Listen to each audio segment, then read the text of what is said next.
Ayun na nga, another day sa feeling ng asawa kong ka-fam. Once upon a time, bilang unemployed wife, kailangan nating magluto.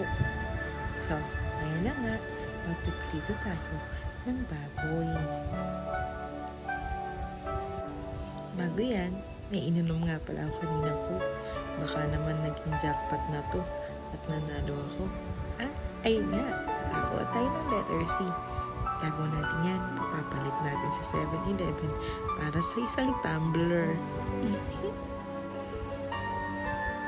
Okay, dyan ka muna. At atin nagsindihan ng kalay. Simulan na natin magluto. Kumuha tayo ng magic sarap. Nalagay natin yan dito para magkaroon naman ng lasa ang ating lulutuin. Okay, bubod. At hagod. Okay, ligpit.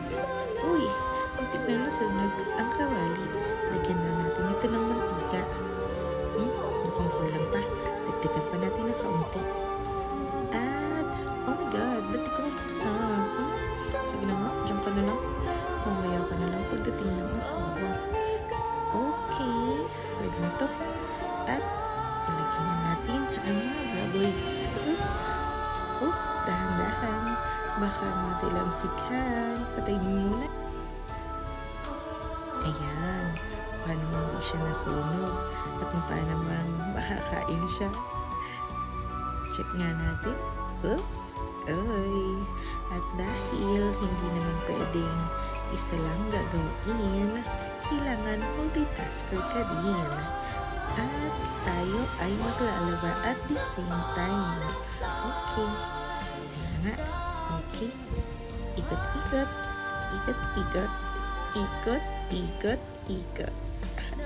Dahil may 32 minutes pa, ito muna tayo. Browse. Add to cart, at oops, naalala ko, kailangan nga pala nating magsaing. Hindi lang pwedeng ulam lang meron tayo magsaing. Guys, nakakapagod maging housewife, pero worth it pag dumating na si ka-fam. Sana bigyan niya ako ng bayad sa pinag-check out ko. At na nga si ka-fam. Diba? Sabi ko sa'yo, worth it eh. May pakis. O paano mga ka-fam? Until next video, see you. Thank you. Bye-bye.